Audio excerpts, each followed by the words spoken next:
What's up everybody? I'm back making another video. This one's going to be a short one, just a little update on my tank in my room and a project I work on here at the university. Um, so it's eventually going to be a study on sharks. I just wanted to show y'all the tank and how it's run and everything. And at the end of the video, I'm going to at the end of this video, I'm going to tell you a little bit more about what I do, what's going to be going on, and if I'll be able to keep being a part of the project. I hope I do. It's been kind of fun, kind of stressful, kind of just kind of crazy, but it is a lot of fun for me, and it's just great to work on stuff like that. But yeah, this won't be a long video. The next video will be a little bit longer. I'm working on it right now as well. That video is a little bit stressful, and you'll see why. But yeah, take a look at what I've been doing lately. Okay, so this is the tank. I think it's about 6, almost 7 feet long, about 5 feet deep, and only about a little over maybe 2 feet tall. I don't know the actual dimensions. That's just a little rough looking at it. It is almost 300 gallons, so whatever the dimensions on that's supposed to be, has supposedly a big old sump. But the thing is, they don't keep the sump full, and they could keep the sump full and have to do less of the filling if we fill it up. Which most of what I do. So all I did was check parameters, make sure the fish are doing okay, and feeding them. Well, in the last 4 weeks, we've lost. 2 weeks ago, a month ago, we lost the first fish. Then we lost the second fish about 2 weeks ago, and found out this week we lost our last fish. It was a damsel that I've never seen before, and I could never figure out what kind of damsel it was. It changed colors, and since I couldn't figure it out, I wasn't able to actually find anything on it, find anything about how it should have been, what was probably causing the stress. So the way it goes, overflows into here, into the first bucket of bio balls, and hits straight into the sump. Once again, this is not how I would do this. I would put this down here if we want to use bio balls, or just throw the bio balls all throughout the sump. You got some fresh coral to balance out the pH up there. You got an uncalibrated protein skimmer. Once again, I would have it running correctly. And then a giant bucket of charcoal, like the activated carbon, whatever. And the sump, then it goes up through the pump. Hits here, hits a sand filter. I don't know if you can see that. You can see the sand displacing, and then it goes out of there and runs back into the tank. This tank on the top, y'all, if this was my tank, this would be a beautiful planet tank. Huge, with like just a giant school of rainbows. Or a huge pleco tank, one or the other. But we're still supposed to be getting the sharks by the end of May, I think. I probably won't be able to be working on it because I'll be out of school by then. Hopefully my professor and the grad student that are actually running this they said they're going to invite me on some trips to do some researching in the field. I'll be definitely filming that and showing all of y'all. So there's no way I wouldn't. I was hoping by now we'd have the sharks and I'd be able to show y'all this project. Look at all the diatoms, man, it's driving me crazy, but it wouldn't actually, diatoms aren't harmful, so they're just ugly. And this isn't a display tank, this is just a tank to raise stuff in.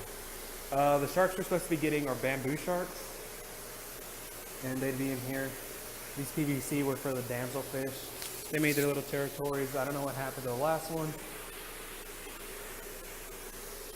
This is just a swim tunnel that the professor has. We've used that in lab before. But yeah, this is what I do. Empty tanks with an empty rack of tanks, and it drives me crazy. Like, I just want to take it all and use it.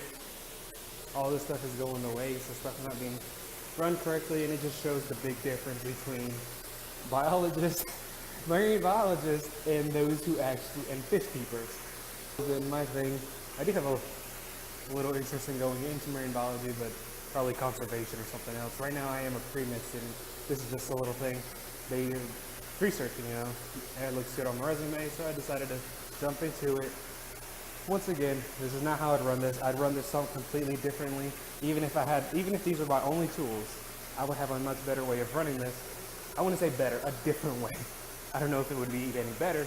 I just know it would be different because these balls are dry. These aren't getting used.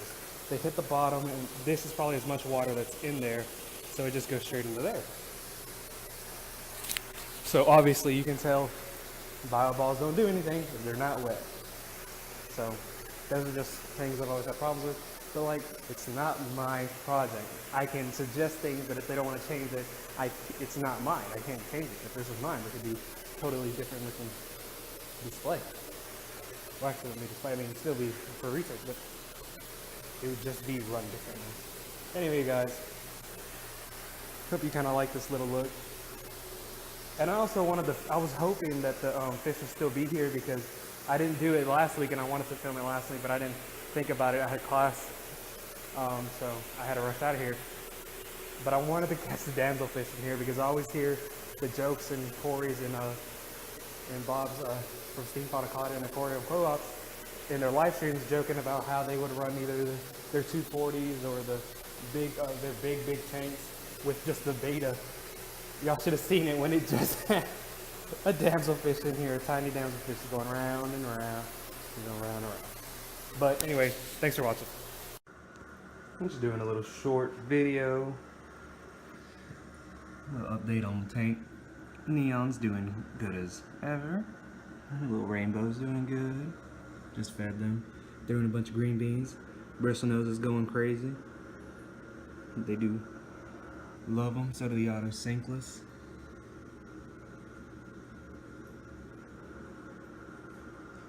So, real quick, I want to tell y'all a little funny story. One of my neons is missing a pectoral fin, and I got them that way, and they were little, about a few months ago. That one right there. He's missing this side. He doesn't have the pectoral fin on this side. It's just a little nub. I don't know if you can see it, but I mean, it doesn't seem to affect them. I've had them for had this whole school for about 4 months. Yeah, back in January. I don't know. I don't know how to count. But yeah, I've had them for a while, and you know, this whole school's been doing okay. Some of them have been growing. This one has a cyst. There's like 2 of them with a cyst. It's not ick. It's just a little cyst on their side. I don't know what it is, so I've just been keeping an eye on them. But other than that, they've been doing great. Eat well, honey. But yeah, alright, see you. Quick update. Added in some guppies, 4 of them. Added in 5 auto sinkless. Gonna build up that school slowly. I lost a rainbow, and it really sucks. It's one of the glary rainbows. You know, it's only been a week and a couple days, so you never know if they had something coming in and something happened. So I'm not entirely sure. I'm about to check out my parameters on my tank. But yeah, I added some cherry shrimp in here. We're gonna see how that goes. I've seen 1 or 2. We'll see what happens. I'm about to feed them. Anyway, see you later. Okay. Alright, thanks for watching, you guys. I hope you enjoyed the video. Got to give you a little sneak peek on the tank I was working on for a little while. Updated you on the 75 gallon and the Biocube in my room. At the time this video was made, the 75 was doing good. There's some things happened to it since, and that will be in the next video. So please stick around to watch that. Like, leave a comment, and subscribe if you enjoyed. You can also hit the dislike button if you wish. That's fine. Any feedback is good feedback. Alright, thank y'all.